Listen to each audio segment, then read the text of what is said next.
দেশ অস্থিতিশীল করতে আওয়ামী লীগ ও ভারত চেষ্টা করে যাচ্ছে বলে মন্তব্য করেছেন বিএনপি চেয়ারপারসনের উপদেষ্টা জয়নুল আবদিন ফারুক। ঐক্য বিনষ্টকারীদের রুখে দেওয়ার আহ্বানও জানান তিনি। তারেক রহমানের নেতৃত্বেই বিএনপি আগামী নির্বাচনে অংশ নেবে বলে জানিয়েছেন ভারপ্রাপ্ত চেয়ারম্যানের পররাষ্ট্র বিষয়ক উপদেষ্টা হুমায়ুন কবির। দেশকে অস্থিতিশীল করতে আওয়ামী লীগ ও ভারত চেষ্টা করে যাচ্ছে বলে মনে করেন বিএনপি চেয়ারপারসনের উপদেষ্টা জয়নুল আবদিন ফারুক। সকালে জাতীয় প্রেস ক্লাবে এক আলোচনা সভায় প্রধান অতিথির বক্তব্যে এ কথা বলেন তিনি। দেশে অশান্তি সৃষ্টির প্রয়াসের পেছনে একমাত্র শক্তি আওয়ামী লীগ আর ওই ভারত, যে ভারত প্রতিনিয়ত আমার বর্ডারে গুলি করে মানুষ মারে আর পুশিং করে। বাংলায় কথা বললে বাংলাদেশে পুশিং করছে, তা আপনি কিসের বন্ধু? এদিকে জাতিসংঘের অনুষ্ঠান শেষে দেশে ফিরেছেন তারেক রহমানের পররাষ্ট্র বিষয়ক উপদেষ্টা হুমায়ুন কবির। হযরত শাহজালাল আন্তর্জাতিক বিমানবন্দরে সাংবাদিকদের তিনি জানান, দেশে ফিরে আগামী নির্বাচনে বিএনপির নেতৃত্ব দেবেন তারেক রহমান। ওনার নেতৃত্বেই বাংলাদেশ জাতীয়তাবাদী দল নির্বাচনে পার্টিসিপেট করবে। He will be leading the BNP into the next national election, general election. So ওনার আশা তো স্বাভাবিক, উনি আসবে, আর উনি যখন আসবে তখন দল থেকে জানানো হবে।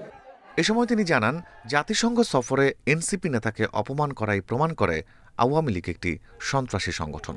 আওয়ামী লীগ টেররিস্টদেরকে আবার স্পষ্টভাবে তুলে ধরে যে এদেরকে কিসের জন্য সাময়িক এদের কার্যক্রম বাংলাদেশে সাসপেন্ড করা হয়েছে, নিষিদ্ধ করা হচ্ছে।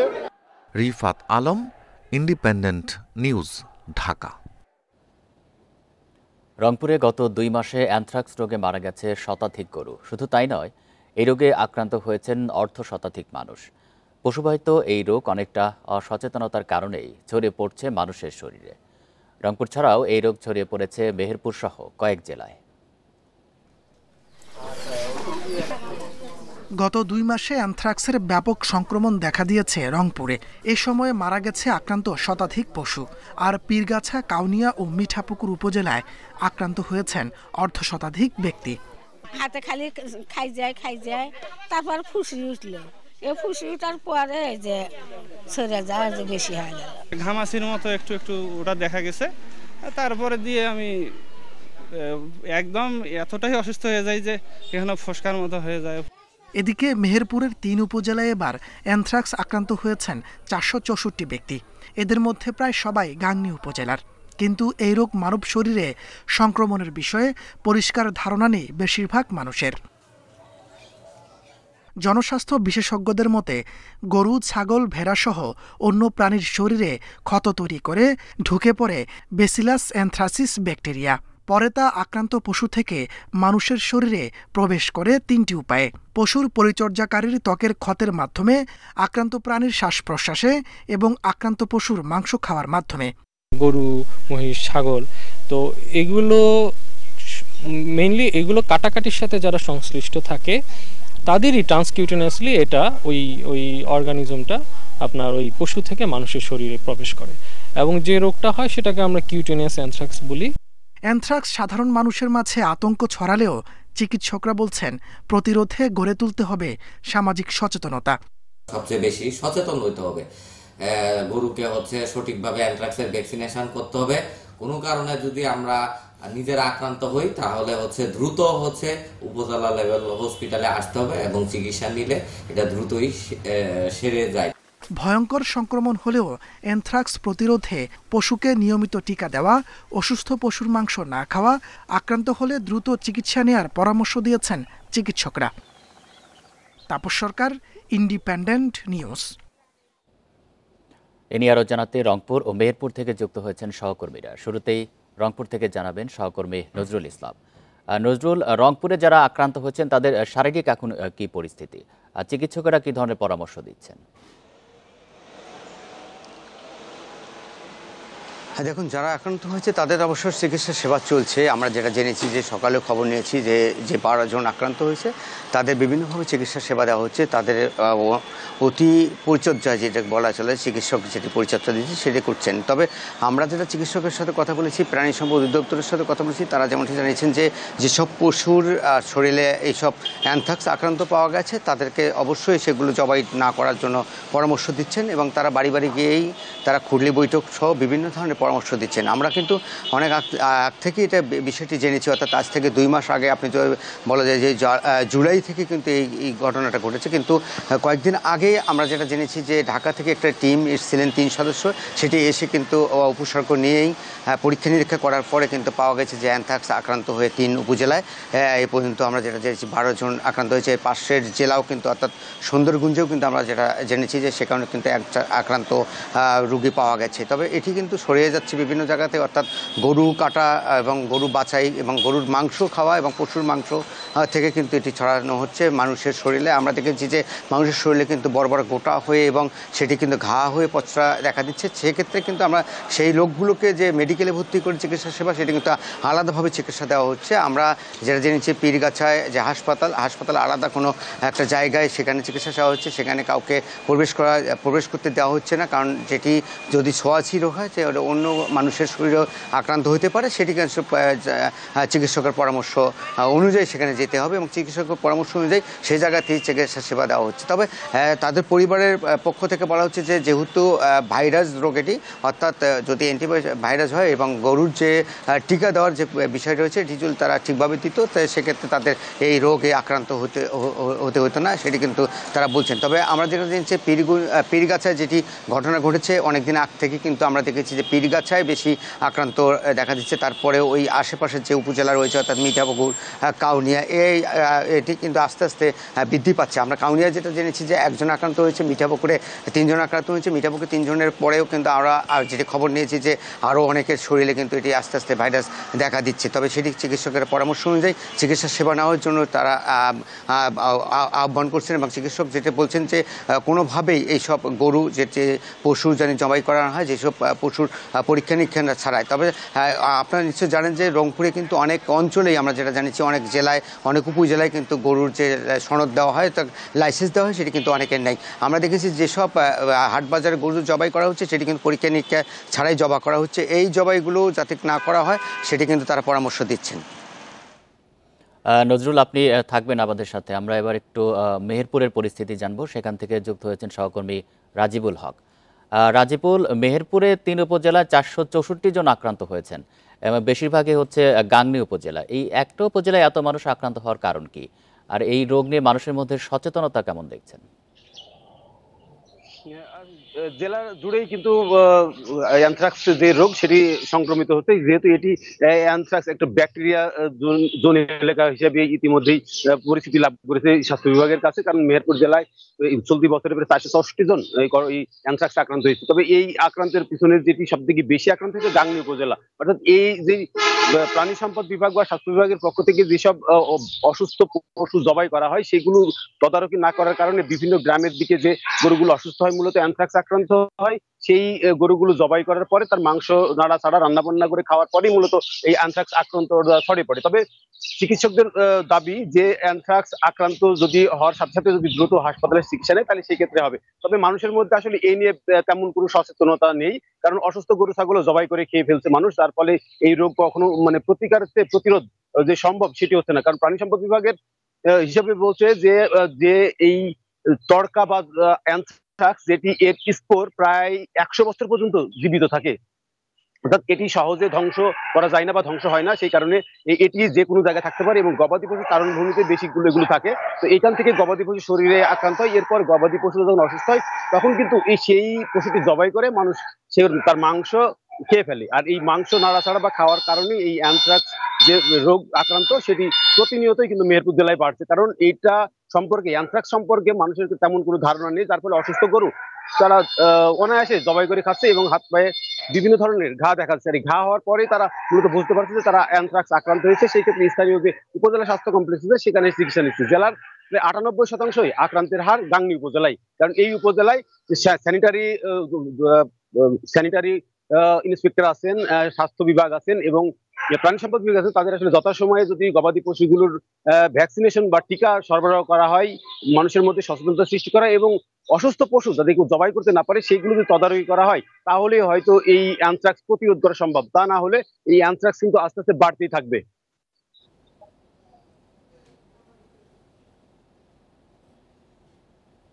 রংপুর এবং মেহেরপুর থেকে জানাচ্ছিলেন আমাদের সহকর্মীরা। ইলিশের নিরাপদ প্রজনন নিশ্চিতে আজ মধ্যরাত থেকে শুরু হচ্ছে মা ইলিশ সংরক্ষণ অভিযান। আগামী 25 অক্টোবর পর্যন্ত নদী সাগরে ইলিশ সহ সব ধরনের মাছ ধরায় নিষেধাজ্ঞা থাকবে। অভিযানে মৎস্য কর্মকর্তাদের পাশাপাশি কাজ করবে আইনশৃঙ্খলা বাহিনী। নিষেধাজ্ঞা বাস্তবায়নে জেলেদের সহায়তায় ভিজিএফ কর্মসূচির আওতায় চাল বিতরণ করা হবে।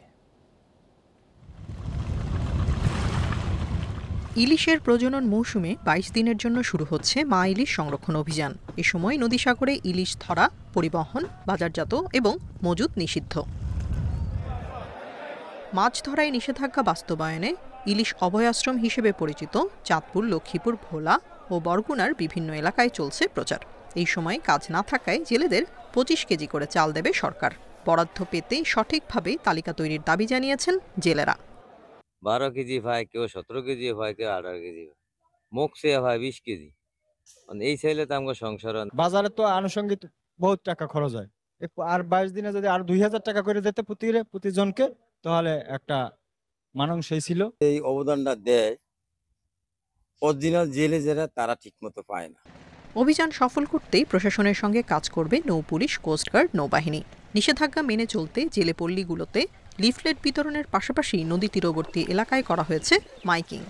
প্রতিবারের মতোই যে আগামী 4 অক্টোবর থেকে 25 অক্টোবর যে ইলিশের যে মাছ ধরা বন্ধ বিষয়ে আমরা সকলের সহযোগিতা নিয়ে আমরা কার্যক্রমটা বাস্তবায়ন করতে পারবো এবং আমাদের যে ইলিশের যে উৎপাদন, যে ধারাবাহিকতা, এটা আমরা ধরে রাখতে সক্ষম। পোস্টার লাগানো হয়েছে, ব্যানার লাগানো হয়েছে, মাইকিং চলছে। মোটামুটি আমাদের প্রিপারেশন আছে। আমরা আশা করি আমরা সবাই মিলে সম্মিলিতভাবে সুন্দরভাবে আমরা মা ইলিশ রক্ষা করতে পারবো। ইলিশের প্রজনন মৌসুমে কেউ নিষেধাজ্ঞা অমান্য করলে 2 বছরের কারাদণ্ড, 5000 টাকা পর্যন্ত জরিমানা অথবা উভয় দণ্ডে দণ্ডিত হবেন। Tania Nasrin, independent news. বৃষ্টির অজুহাতে রাজধানী বাজারে বেড়েছে সব ধরনের সবজির দাম। সপ্তাহের ব্যবধানে প্রতি কেজি কাঁচামরিচের কেজি ছাড়িয়েছে 300 টাকার বেশি। আরও জানাতে রাজধানীর কারওয়ান বাজার থেকে যোগ দিচ্ছেন সহকর্মী মাহফুজা রহমান মিলন। মিলন, কাঁচামরিচের দাম এত বেড়ে যাওয়ার কারণ কি? শুধু কি বৃষ্টি কারণ নাকি অন্য কোনো কারণ আছে? বিক্রেতারা কি বলছেন?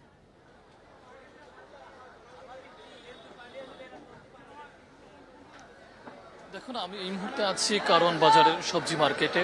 আপনি যেমনটি বলছিলেন যে কাঁচামরিচের আকাশ ছোঁয়া দাম বেড়েছে। আসলে বিক্রেতারা এখানে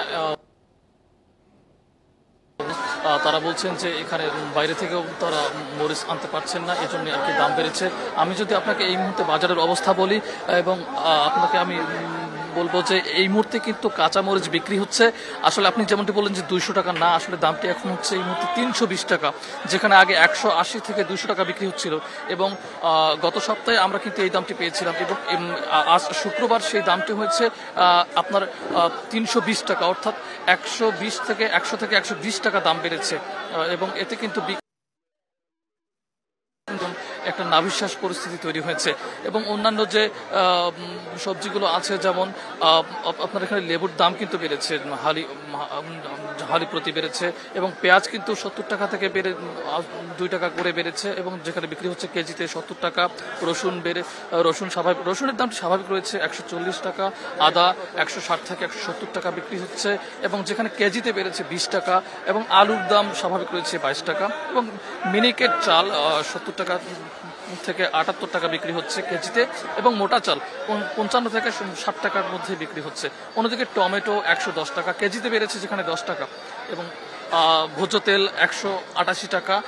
এছাড়া বেগুন রয়েছে 100 টাকা, পটল রয়েছে 80 টাকা। তো যদিও এখানে আজকে কিন্তু বৃষ্টিকে উপেক্ষা করি, কারণ বাজারে আমরা বিক্রেতাদের বাজারে দেখতেছি, কিন্তু ওইভাবে তেমন ক্রেতা আমরা দেখতে পাইনি। এবং আমরা কয়েকজন ক্রেতার সঙ্গে কথা বলেছি, তারা বলছেন এখানে বাজারের যে স্বাভাবিক অবস্থা সেটি না হলেও এখানে কিন্তু তারপর বিক্রেতারা বেশি দাম হাঁকাচ্ছেন এবং তারা বলছেন যে এখানে বৃষ্টি এটিকে অজুহাত করে এক ধরনের দামের পরিস্থিতি বাড়ানো হচ্ছে এবং তারা এটা নিয়ে অভিযোগ তুলছেন। আমি যদি এছাড়া যদি আমি কিন্তু অন্যান্য যে দ্রব্য সামগ্রীগুলো আছে সেগুলোর দামও কিন্তু অনেকটাই বেড়েছে, বিশেষ করে কাঁচামরিচের দাম আপনি যেটি বললেন আসলে এটি একদম আকাশ ছোঁয়া পর্যন্ত দাম চলে গেছে। তো আমি কারণ বাজার থেকে বাজার পরিস্থিতি এই নিয়ে এতটুকুই বলতে পারছি। কারণ বাজার থেকে জানাচ্ছেন সহকর্মী মাহফুজুর রহমান মিলন। এখনও চড়া সবজির বাজার, বেড়েছে মাছ মুরগির দাম। সপ্তাহের বাজার দর নিয়ে আরও জানাতে চট্টগ্রাম ও রাজশাহী থেকে যুক্ত হচ্ছেন সহকর্মীরা। প্রথমেই চট্টগ্রাম থেকে জানাবেন সহকর্মী হাসান রিটন। রিটন, চট্টগ্রামে আজকের বাজার দর সম্পর্কে জানাবেন, কোন কোন পণ্যের দাম বেড়েছে?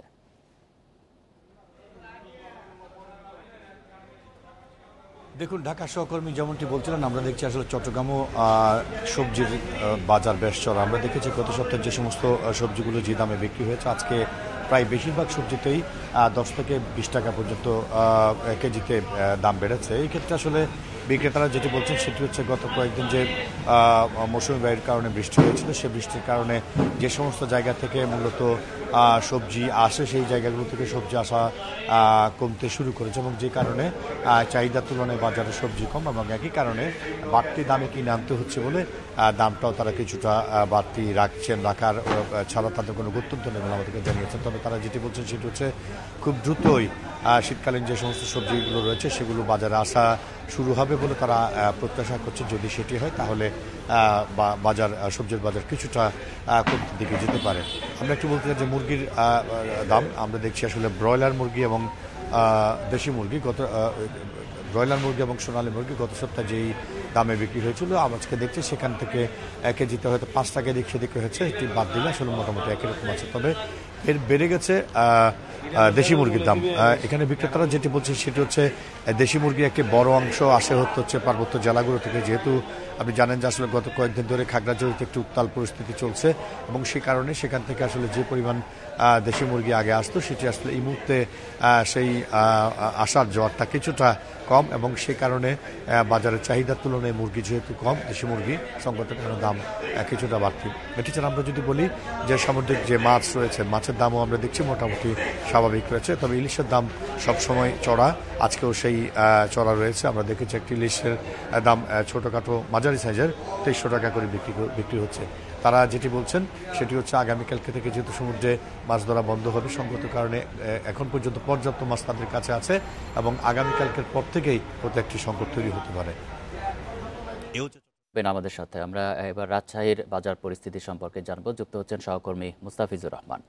মুস্তাফিজুর, রাজশাহীর বাজার দর সম্পর্কে জানাবেন, ক্রেতারা কি বলছেন আর বাজার তদারকির কোনো ব্যবস্থা কি আছে?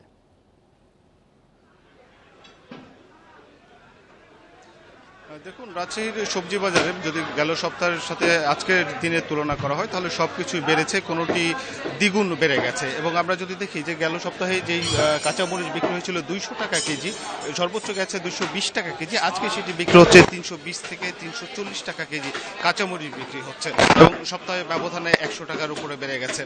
একটি লাউ যেটি 25 থেকে 30 টাকা বিক্রি হতো আজকে সেটি 50 থেকে 60 টাকা বিক্রি হচ্ছে। করলা বিক্রি হচ্ছে 100 টাকার উপরে, অর্থাৎ 110 থেকে 120 টাকা কেজি করলা বিক্রি হচ্ছে এবং ঢেঁড়স বিক্রি হচ্ছে 80 টাকা কেজি এবং অন্যান্য সবজি প্রত্যেকটি সবজিরই দাম কিন্তু বাড়তির দিকে। শুধুমাত্র আলুর দামটি নিম্নমুখী, অর্থাৎ গেল সপ্তাহে আমরা দেখেছিলাম আলু 18 টাকা কেজি গেছে, আজকে সেটি বিক্রি হচ্ছে 16 টাকা কেজি। তো আলু ছাড়া বলা যেতে পারে অন্যান্য যে সবজিগুলো রয়েছে সেগুলো সবগুলোরই দাম বেড়ে গেছে এবং কাঁচামরিচের দাম বৃদ্ধির কারণ হিসেবে ব্যবসায়ী যেটা বলছেন, বরাবরই বলে থাকেন যে এখন বর্ষার সময় বৃষ্টি হচ্ছে, জমি ডুবে গেছে, এই ধরনের কথা বলে থাকেন, কিন্তু সরবরাহের কোনো ঘাটতি আমরা বাজারে দেখিনি। বাজারে পর্যাপ্ত সরবরাহ রয়েছে এবং ক্রেতারাও বলছিলেন যে এখানে যারা সাধারণ ক্রেতারা আসছেন তারাও বলছিলেন যে বিশেষ করে যারা মধ্যবিত্ত নিম্ন মধ্যবিত্ত আয়ের যারা মানুষগুলো রয়েছেন তারা বলছিলেন যে তাদের নাভিশ্বাস, অর্থাৎ কোনো সবজি 50 থেকে 60 টাকার নিচে মিলছে না, ঠিক এই দামে সবজি কেনা তাদের জন্য অনেকটাই দুরূহ। ঠিক এই সময় এই পরিস্থিতি নিয়ে বাজারে যখন এই পরিস্থিতি, তখন স্বাভাবিকভাবেই কথা আসে যে বাজারের যে নিয়ন্ত্রণ সংস্থাগুলো, মনিটরিং সংস্থাগুলো রয়েছে তাদের ভূমিকা নিয়ে, অর্থাৎ ভোক্তা অধিকারের কথা রয়েছে এবং সেই সাথে কৃষি পণ্য নির্ধারণ করার যে সংস্থাটি রয়েছে কৃষি বিপণন অধিদপ্তর, সেই দপ্তরটি নিয়ে প্রশ্ন উঠছে যে এখানে মূলত দেখা গেছে যে বাজারগুলো নিয়ন্ত্রিত হয়ে থাকে বা বাজারের মূল্যগুলো নিয়ন্ত্রিত হয়ে থাকে ব্যবসায়ীদের দ্বারা, যেখানে প্রশাসনের হস্তক্ষেপ কামনা করছেন। এখানে যারা সাধারণ মানুষরা রয়েছেন, যারা সবজি বাজারে আসছেন বা বাজার করতে আসছেন, তারা কিন্তু তাদের একটি অভিযোগ যে বাজার এই অস্থিতিশীল হয়ে ওঠে ক্রমে, বিশেষ করে যখন সেটি হয় শুক্রবার বা কোনো ছুটির দিন অথবা কোনো উৎসবের দিন, সেই সময় বাজারগুলো ক্রমে কিন্তু অস্থিতিশীল হয়ে ওঠে। ঠিক এই বিষয়গুলো যে হঠাৎ করে হয় এমনটি নয়, এটি এর আগেও আমরা দেখেছিলাম। ঠিক এই বিষয়গুলো নিয়ে কিন্তু বরাবরই কিন্তু সাধারণ যারা ক্রেতা রয়েছেন তাদের একটি প্রত্যাশা যে এখানে প্রশাসন হস্তক্ষেপ করবে এবং বাজারটিকে স্থিতিশীল রাখবে, মূল্য দ্রব্যমূল্য যেন ক্রয় ক্ষমতার মধ্যে থাকে, সেই বিষয়টি নজর দেওয়ার একটি আশ্বাসের কথা কিন্তু বারবার বলা হচ্ছে। তো এখন পর্যন্ত আমরা দেখেছি যে বাজারে ডিমের দামটি ঠিক আগের মতোই রয়েছে এবং গরুর মাংস সেটি কিন্তু 750 টাকা কেজি দরে বিক্রি হচ্ছে। বলা যেতে পারে সবজি বাজার ঊর্ধ্বমুখী থাকলেও মাংসর বাজার স্থিতিশীল রয়েছে। তো রাজশাহী সবজি বাজার থেকে এই ছিল সর্বশেষ। চট্টগ্রাম এবং রাজশাহী থেকে জানাচ্ছেন আমাদের সহকর্মীরা। ভাষা সৈনিক, কবি ও প্রাবন্ধিক আহমদ রফিক মারা গেছেন। বৃহস্পতিবার রাত 10:12 চিকিৎসাধীন অবস্থায় রাজধানীর বারডেম হাসপাতালের নিবিড় পরিচর্যা কেন্দ্রে তার মৃত্যু হয়। মৃত্যুর আগে নিজ মরদেহ ইব্রাহিম কার্ডিয়াক হাসপাতালকে দান করে যান আহমদ রফিক। সর্বসাধারণের শ্রদ্ধা নিবেদনের জন্য শনিবার সকাল 11টায় তার মরদেহ নেওয়া হবে কেন্দ্রীয় শহীদ মিনারে। এদিকে আহমদ রফিকের মৃত্যুতে শোক জানিয়েছেন প্রধান উপদেষ্টা। ভাষা সংগ্রামের শুরুতে যে কজন তরুণ আন্দোলনে এগিয়ে এসেছিলেন, আহমদ রফিক ছিলেন তাদের অন্যতম। ভাষা আন্দোলনের এই সংগঠক বাংলাদেশের সাহিত্যে মননশীল ধারার সমৃদ্ধি ঘটিয়েছেন, সাধনা করেছেন নান্দনিক শিল্পভাষ্যের। 2019 সাল থেকে দৃষ্টিশক্তি ক্ষীণ হতে শুরু করলে অস্ত্রোপচার করেও আশানুরূপ ফল হয়নি। 2023 সাল থেকেই ছিলেন প্রায় দৃষ্টিহীন। দীর্ঘদিন ধরে ভুগছিলেন কিডনিসহ নানা জটিলতায়, কয়েক দফা স্ট্রোকও করেন তিনি। ওনার মতো এত ভালো সৎ লোক, নিষ্ঠাবান এবং নীতিবান লোক বাংলাদেশের 2-4 কোটিতে একজন নাই। শারীরিক অবস্থার অবনতি হওয়ায় গত বুধবার বিকেলে রাজধানীর বারডেম হাসপাতালে ভর্তি করা হয়, পরে নেওয়া হয় লাইফ সাপোর্টে। বৃহস্পতিবার রাত 10:12 আইসিইউতে মারা যান আহমদ রফিক। কার্ডিয়াক অ্যারেস্ট হয়, তারপর ডাক্তার ফোন করে, জাস্ট আসার পরে ডাক্তার ঘটনাটা বলে এবং 10:12 সময় দাদা আসলে আমাদের ছেড়ে চলে যান। উনি ওনার দেহ দান করে গেছেন বারডেম হাসপাতালকে আজকে থেকে প্রায় 10-12 বছর আগে। শনিবার দিন বেলা 11টায় সর্বসাধারণের শ্রদ্ধা নিবেদনের জন্য আমরা ওনাকে শহীদ মিনারে নিয়ে যাব।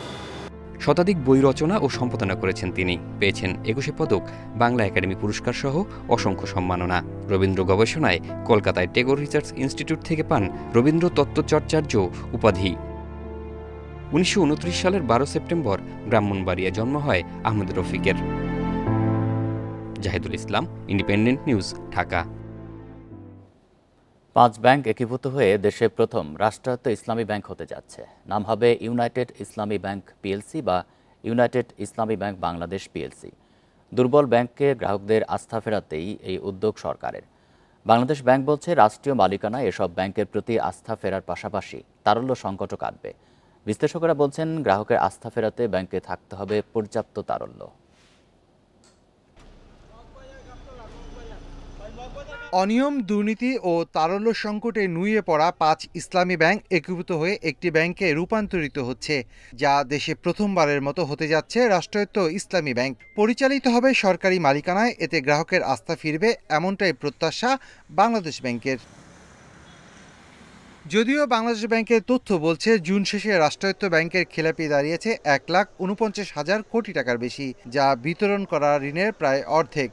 তবে বাংলাদেশ ব্যাংক বলছে, রাষ্ট্রীয় মালিকানায় ব্যাংকের গ্যারান্টর খোদ সরকার, ফলে আর্থিক অবস্থা খারাপ হলেও আস্থা যাবে না গ্রাহকদের। এই 5টি দুর্বল ব্যাংক একীভূত হয়ে যখন রাষ্ট্রের মালিকানায় আসবে, সাধারণ মানুষের মধ্যে একটা বিশ্বাস সৃষ্টি হবে যে এই দুর্বল মার্জকৃত ব্যাংকের মালিকানা এখন রাষ্ট্রের হাতে, রাষ্ট্রের কাছে আমার আমানত সুরক্ষিত। বিশ্লেষকরা বলছেন, 5টি ইসলামী ব্যাংক একীভূত হওয়ার মাধ্যমে গ্রাহকের আস্থা কতখানি ফিরবে তা নিয়ে রয়েছে সংশয়। তবে গ্রাহকের আস্থা ফেরাতে হলে নতুন ইসলামী ব্যাংকে তারল্য সংকটে জোর দিতে হবে। একই সাথে খেলাপি ঋণ আদায়ে কঠোর পদক্ষেপ নিতে হবে বলেও জানান তারা। মার্জার অ্যাকুইজিশন তো হয় বিভিন্ন প্রতিষ্ঠানের মাধ্যমে, তাই না? কিন্তু এখানে অ্যাকুইজিশন করতে যাচ্ছে গভর্নমেন্ট। আমি এই জিনিসটার এগেনস্টে, যে কারণ আসলে আমাদের দেশে সরকারি প্রতিষ্ঠানগুলোর এক্সপেরিয়েন্স কিন্তু ভালো না। সরকার যদি অ্যাকুইজিশন করতেই চায় তাহলে সরকারি ব্যাংকগুলোকে সরকার ঠিক করে না কেন, তাই না? তো সেগুলোও তো আপনার প্রভিশনিং শর্টফল আছে, ক্যাপিটাল শর্টফল আছে। নতুন রাষ্ট্রায়ত্ত ইসলামী ব্যাংক শক্তিশালী হলে তাদের আবারও বেসরকারি খাতে তুলে দেওয়া হবে বলেও জানায় Bangladesh bank. Shafil Alam Sujan, Independent News, Dhaka.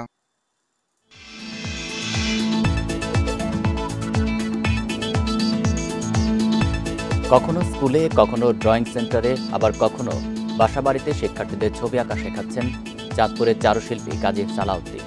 পুরো সপ্তাহ জুড়ে ছবি আঁকা শেখান এই শিল্পী। ড্রয়িং শিখে বিভিন্ন প্রতিযোগিতায় পুরস্কার পাচ্ছেন শিক্ষার্থীরা। শিশুদের চেতনা, শিল্প ও সংস্কৃতির মনোজগৎ বিকাশে এটি গুরুত্বপূর্ণ অবদান রাখছে বলছেন অভিভাবকরা।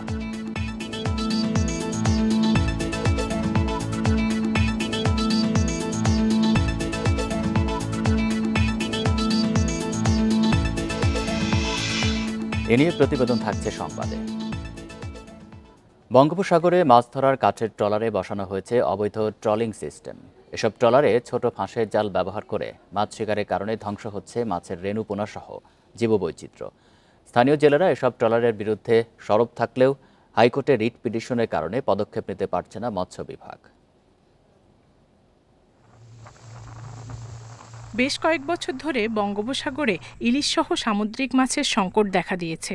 এজন্য অবৈধ ট্রলিং বোটকে দায়ী করছে জেলেরা। কাঠের তৈরি ছোট ট্রলারকে অবৈধভাবে রূপান্তর করা হয় যান্ত্রিক ট্রলিং ট্রলারে, যুক্ত করা হয় ছোট ফাঁসের বেহুন্দি জাল। গত 5 বছরে অসাধু কিছু ব্যবসায়ীরা প্রায় 300টি ট্রলারে এভাবে অবৈধভাবে স্থাপন করেছে ট্রলিং সিস্টেম। এর মাধ্যমে সাগরের বুকে নীরবে চলছে এক ধ্বংসযজ্ঞ। এসব ট্রলার বন্ধের দাবিতে মানববন্ধন সহ নানা কর্মসূচি পালন করেও সমাধান পাচ্ছেন না স্থানীয় জেলেরা। ওই জায়গায় যখন গুড়া মাছ, বড় মাছ, যে কোনো যাবতীয় মাছের বাচ্চা সবই ট্রলিং ঢোকে। ট্রলিং এ মাছ সব মারিয়ে গেছে, আমরা কোনো মাছ পাই না। আমরা 2-3বার সাগর গেছি, আমরা না খেয়ে মরতে আছি। কোস্টগার্ডের কয়েকটি অভিযানের পর মহিপুর ও পাথরঘাটা হতে হাতে গোনা কয়েকটি ট্রলার সিস্টেম থেকে ট্রলিং সিস্টেমকে অপসারণ করেছে মালিকরা। তবে মৎস্য ব্যবসায়ীদের অভিযোগ, এখনো সমুদ্র দাপিয়ে বেড়াচ্ছেন অনেক ট্রলার। এইভাবে যদি চলতে থাকে ট্রলিং, তাহলে দেখা যায় পরবর্তী প্রজন্ম বা 5 বছর পরে আসলে কোনো মাছ থাকবে। ওই জালগুলি যদি বন্ধ হয় তাহলে আমি মনে করি মাছের প্রজনন বাড়বে।